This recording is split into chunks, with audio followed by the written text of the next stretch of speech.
Yes, you'll need your workbook. Okay? So we're still talking about radical equations. Alright?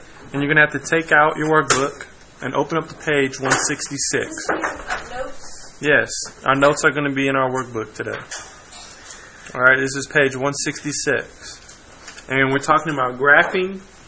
Okay, we're going to be graphing radical functions. And we're also going to talk about the transformations. Alright, so way back when we were Algebra 2 babies, alright, we talked about transformations. Okay? And now that we're grown-ups, or we're like adolescent, okay? We're not grown up yet. But we're halfway through. We're going to continue to talk about transformations, alright? So it's pretty much the same thing. It's just going to be applied to this function here, okay? The square root function, and also the cubed root function. Alright? Those are the only functions we're going to talk about in this chapter as far as transformations. Okay? So, the main thing I want you guys to see here is that... Oh, that was weird. I didn't realize I was putting my hand there. And I saw it. Okay, never mind. Alright. The main thing from the square root function is that the 2 points we're always going to plot. Okay? You really need 2 points when you use the square root function. Those 2 points, well, as far as the parent function, those 2 points are going to be 0, 0, and 1, 1. Okay? So once you plot those 2 points, you can graph the function. Okay? So 2 points are needed when it's a square root. And when it's the parent function, it'll always be 0, 0, and 1, 1. Okay? Alright, now with the cubed root, alright, it's the square root function here on the right side of the y-axis. And then on the left side, it's like a reflection down, okay? It's a reflection down and then a reflection across. Alright? So here, you need 3 points. Alright? You need 0, 0, 1, 1, and negative 1, negative 1. Once you have those 3 points for the parent function of the cubed root of x, then you can draw your, I guess it's a sort of stretched out s. Okay? So once you have those 3 points, you can draw that sort of stretched out s. Alright? And these are the parent functions. These are the functions that we're going to apply the transformations to. Okay? So looking at the square root x, alright? Why is it that there are no negative values here? Why are there no negative x's for the square root function? The square root and square roots became negative. Yeah, you can't have the imaginary number. Exactly. Yeah, Exactly. If we take a square root of a negative, we get imaginary numbers, and we aren't graphing imaginary numbers here. We're graphing the real solutions. Okay, so that's why there's no negative numbers here. But if we take the cubed root, when we multiply negative times a negative times a negative, we get a negative. Okay, so you can have a negative with the cubed root. So that's why we have negative values here for our x. Alright? Are we good on that? Okay, those parent functions, those are functions we need to pay attention to. Okay, so today, alright, we're going to quickly go over these transformations. Alright, these transformations. Alright, do you guys remember this? That the input slash inside, okay, inside the parentheses, okay, that means horizontal. So that means we're talking about horizontal transformations. Do you guys remember that? The inside slash input, the inside of the parentheses, whenever we refer to that, we're meaning a horizontal transformation. Okay? And then if we're talking about the function itself, or the outside, so outside the parentheses, we mean a vertical transformation. Okay? A vertical transformation. Do you guys remember what else we want to tag with horizontal, or what else we want to like what other word should go with horizontal? Starts with op. Horizon. Horizon? No. Okay, I mean, you could say horizon. But opposite, okay? We know that we want to do the opposite when we're doing horizontal. Okay? Opposite or the inverse would be a variation of those two. Okay?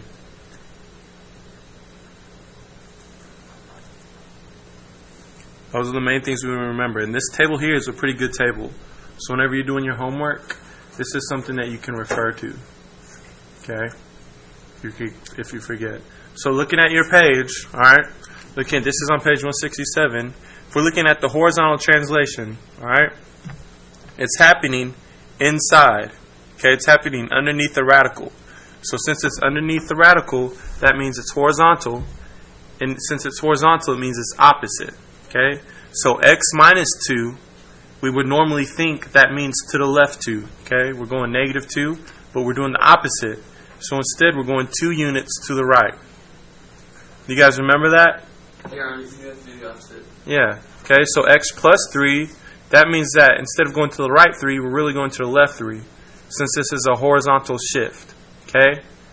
So the way we would describe that is that for this function, that would be a horizontal shift 3 units to the left for x plus 3. Does that make sense? Yeah. So inside means horizontal and opposite. Alright? So here we have a vertical shift. Okay? It's on the outside. We have the square root of x, and then on the outside we have plus 7. So that plus 7 tells us 7 units up. Okay? The minus 1 tells us 1 unit down. Does that make sense? Okay, when it's vertical change, we don't do the opposite. We just do what it tells us. Are you guys good with that? You guys remember this? Yeah, pretty much. Okay, so now reflection. Okay, we know we have a reflection when we have a negative sign. Not a minus sign, a negative sign, when we're multiplying by a negative. Okay, so if we're multiplying inside, okay, if we're multiplying the input, like here, if the negative sign is underneath the radical, then we're reflecting horizontally. Okay, it's a horizontal change. Inside means horizontal. So if it's horizontal, it's reflecting over the y-axis. Okay, it's reflecting over the y-axis. Now if it's outside, that means it's vertical. Okay, if it's outside, it's vertical. So that means it's reflecting vertically, like this. And that's over the x-axis. Okay? Does that make sense? Okay, so if you have to, if it's hard for you to visualize that, just do it with your hands. Okay? And from there, look to see what axis you're reflecting over. Alright? So the last thing we're going to talk about, as far as the transformations go, are whether or not it's a vertical or horizontal stretch or shrink. Okay? So you'll know it's a stretch or shrink when you're multiplying or dividing. Okay? So if we look at the vertical first, when you're multiplying outside the function, so if we look here, g of x equals 4 times the square root of x. We're multiplying outside, that means it's a stretch. Okay? The multiplication tells us it's a stretch. And it's a stretch by a factor of 4. Okay? We have to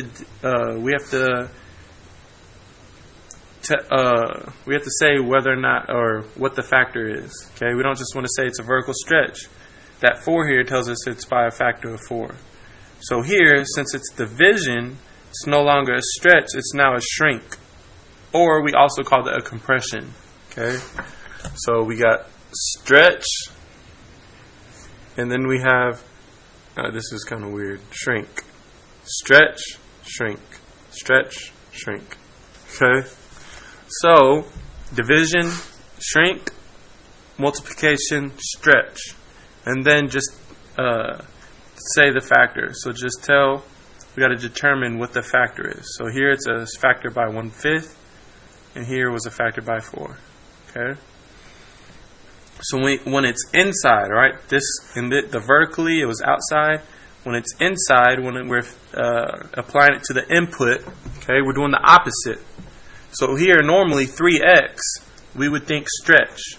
But since it's inside, we need to think shrink. Okay? And then it's 3. So now we're going to say 1/3. Okay? Doing the inverse. Okay, the reciprocal. Doing the opposite of what it says. So here it's 1/2. Alright, so the factor is going to be 2. And since it's division, okay, normally that would be a shrink, but since we're doing the opposite, we're going to say stretch. Does that make sense? Do you guys remember this? Okay. Okay, so we're going to look at some examples, alright? And you'll always have this. So whenever you're in doubt, you can always refer to this table. It's a pretty good table. Okay? Yeah. So, now, let's work through an example or two, okay? What did I do with my sheet? Alright, so pull out a piece of paper.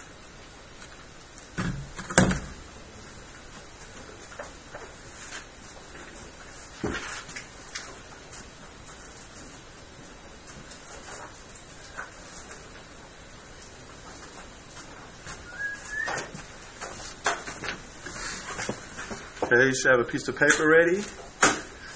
And for the first part of your homework, there's a bit of matching. Okay, you'll match the function with its graph. And I'm not going to go over that because you should be able to, yeah, it's kind of easy. And you should be able to do that through what I show you now. Okay, it all relates. So, okay, if we're given the parent function, okay, if we're given the parent function f of x equals the square root of x. So if we're given the square root function, okay, and if let's say we had an xy plane, okay,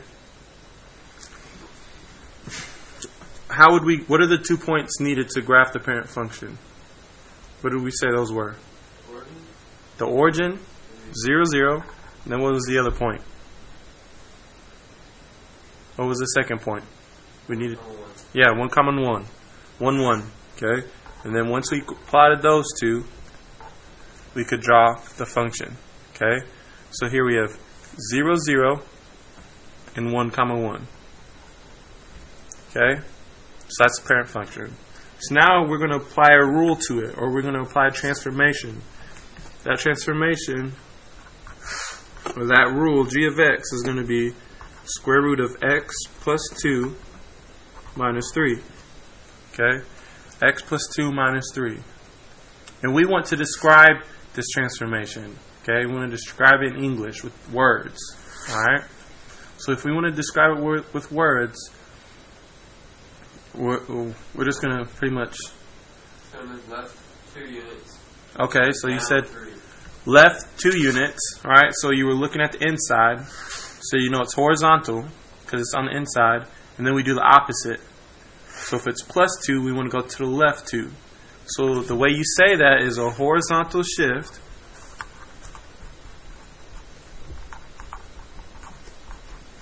Left 2. Horizontal shift left 2. That describes the plus 2 on the inside. Okay, and if you're unsure, just refer back to your chart. Okay, and this minus 3, you said down 3? Yeah. Okay, so is that horizontal or vertical? Vertical, why? Because it's going up or down. Is it on the inside or outside? Outside. Outside. So it's a vertical shift because it's on the outside. Down 3 because it's negative. So the inside we did the opposite, the outside we do the same. Okay? So that's all it wants. It just wants us to describe it. Okay? And if we were to graph this, alright? If we want to graph this, what we're going to do is we're going to start at the starting point. Okay? We're going to transform the starting point or the origin. Okay? So all you're going to do is you're going to carry out the transformation for each piece one at a time. Okay? So it's a horizontal shift, left 2. So we go left 2, 1, 2. Okay? And then we would go down 3. 1, 2, 3. And we'd plot that point. Okay?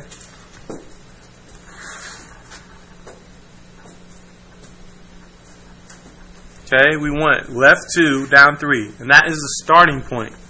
Okay, so we still have to plot this second point. And this second point here was up 1 over 1. Okay, it was up 1 over 1, or up 1 to the right 1 from the origin, or from the starting point. So here, we're going to go up 1, right 1 from the starting point. And we got our 2 points, so we can draw the graph. Draw the function, or graph the function. And there it is. Okay?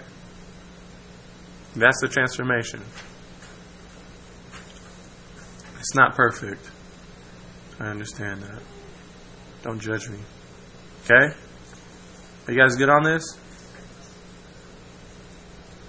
Bella? Okay. John? JC? Chinko? I'm listening. Okay, sorry. My name's on the video. Yeah, mine too. Yeah, John, JC, Bella.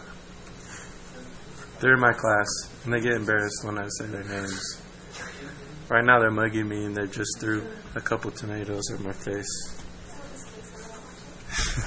Okay, so now we're going to look at the parent function. F of x equals the cube root of x. Okay? Okay, so we have the cube root of x. Alright? So if we want to graph this one, okay, what are the 3 points that we need to graph this one? You're going to need the origin. You need 1, 1. Okay, origin, Negative. 1, comma 1, Yeah, negative 1. -1, comma -1. Okay? And then we draw the little elongated S. Okay?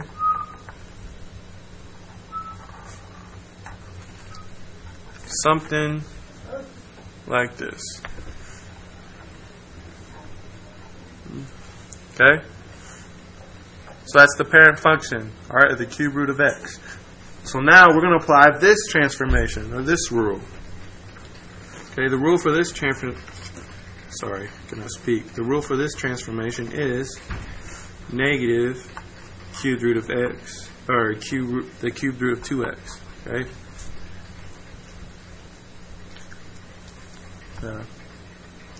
Negative cube root of 2x.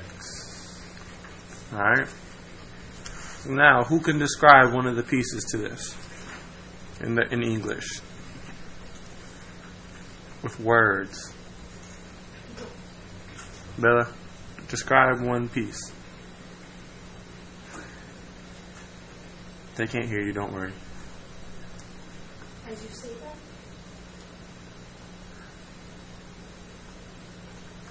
What does this negative sign mean? Negative, it means to flip. Okay, to flip. How do we say that properly? To reflect. Reflect, okay? So this negative sign tells us to reflect. Is it inside or outside? Bella, is it inside or outside? Outside, okay? So if it's outside, that means it's what kind of change? Vertical or horizontal? Vertical, right? So since it's a vertical change, alright, it's flipping like this. So what axis is it flipping over? X-axis. Very good. So this is a reflection over the x-axis.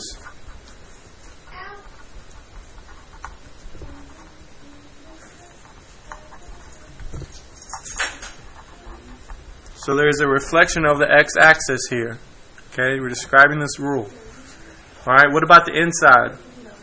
Okay, the inside is horizontal or vertical? JC? Inside is horizontal or vertical?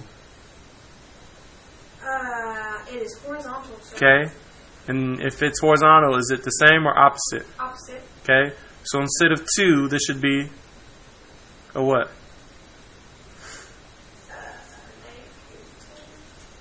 It's the inverse. Reciprocal. Yeah, 1/2. Okay, so there's a factor of 1/2. Okay, and is this a stretch or a shrink? Just stretch. Shrink, okay? So this is a horizontal shrink by a factor of 1/2. Okay? And the reason why it's a shrink is because it's the opposite. Okay, so it's a horizontal shrink by a factor of 1/2. Okay, so we have a reflection over the x-axis and a horizontal shrink by a factor of 1/2. Okay, so if we want to graph this now, the first part, that's probably the easier part, is to reflect it. So this piece here is going to go down and this piece here is going to go up. It's really one whole piece, but it's kind of easier to describe it that way. So I'm going to do a dotted line, or I was trying to do a dotted line, because it's not finished yet. Okay, that's the reflection. Okay, now we have to got to find 2 points. Okay, we got to find a point on the right side of the origin and on the left side of the origin, the positive and negative side. Okay, so since this is a cubed root, we'll have negative values here. Okay, so when picking a point, we want the part under the radical to be a perfect cube. Okay, so what would be a good number to put here if we were just looking at the top function? What's a perfect cube? 2 times 2 times 2 is 8, right? Yeah. So we would want 8 for x here, okay? Because the cube root of 8 is 2. Alright, so looking at this equation now, what do we want to multiply, or what do we want to set x equal to give us 8 under here? 4, okay? So if we plug in 4, we'll get 2 times 4, which is 8. Okay? And then this cubed root of 8 is 2. And then we have the negative sign here. Okay? So if we plug in 4, 1, 2, 3, 4, we'll get negative 2. We'll get this point here. Okay? Now, we want to plug in negative 4. And we can plug in negative 4 because it's a cube root. Okay? So 2 times negative 4 is negative 8.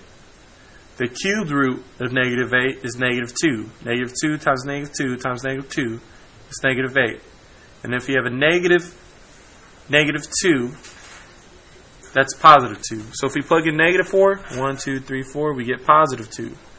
So this is now the 3 points. We have the origin and we have 2 points on the left and right. So we can graph the equation. Alright? Now, since it's being horizontally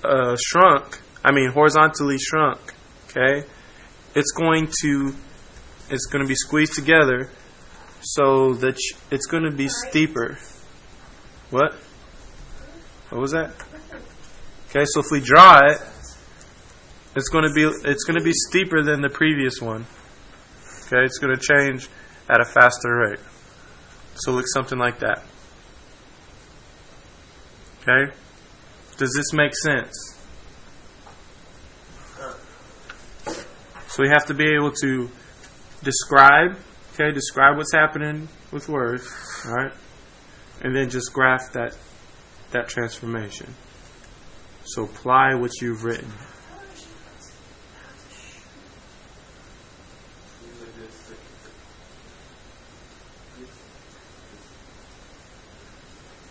Okay? So, the last example today. Alright, open your books up again, or your workbooks. Okay? And let's look at number 4. Okay? Look at number 4. Alright? Number 4 tells us to write a rule for G if G is a horizontal shrink by a factor of 5/6, followed by a translation 10 units to the left. Okay? So here we have a shrink by a factor of 6, and we have shift 10 units to the left. Okay? Shrink by a factor of 6 and a shift 10 units to the left. Alright? So if we're looking at this,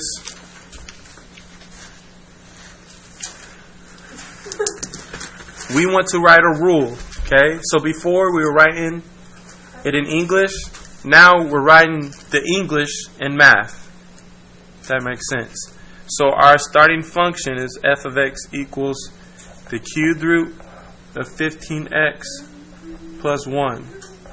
Okay, this is our starting function. So now we want to apply the shrink here and the shift. Okay, we want to express that with math. Okay, so the rule is going to be g of x, like we've been doing. The transformation is going to be g of x. And what I like to do is to apply these. I'm going to I'm going to write what's there. I'm going to write what we start with.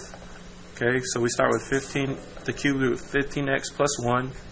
And then I just kind of write it spread out so I can fill in gaps if needed. So I can fill in these transformations in the proper place.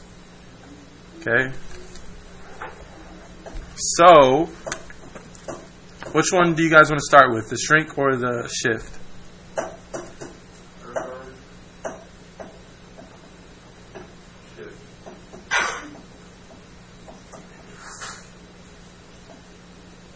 The shift? Okay. So if it's going 10 units to the left, alright, where are we going to, how do we write that in? Plus 10, where is that going to be? Inside or outside? Inside. Yeah, so we're going to add 10 on the inside. Okay? You're going to add 10 on the inside. Alright? If we want to take care of the shrink, okay, how do we do that? Here, you put inside with the Okay, we want to do the inverse or the reciprocal. Okay? so 6/5. Yeah, 6/5. We're going to multiply the inside, since it's horizontal, the inside, by 6 over 5. Okay? Because if we just had a shrink by a factor of 5, if we were multiplying by 5, we would do the opposite or the inverse, so we would divide by 5. So we would multiply by 1/5. So this is the same idea. We want to multiply by the reciprocal. Okay? So now we just simplify. So this cubed root stays the same. Okay? What's 1 plus 10? 11. Very good. And then, okay, 5 goes into 15 3 times, and 3 times 6 is 18. So we have 18x. So you could just plug this into your calculator here, or you can solve it. Alright? You can set this to 15 over 1 and multiply across and divide. Okay? If you calculate this, you'll get 18x. So this here, that's your rule. Okay? That's your rule. So that's how you go from words back to math. That's pretty cool. Okay? And so knowing that, you guys should be pretty good with your homework. Alright? When in doubt, okay? When in doubt, refer back to this, because this will come in handy. This will help you out in these notes that you've taken. Okay? Alright, that's it for today. You guys have a good day.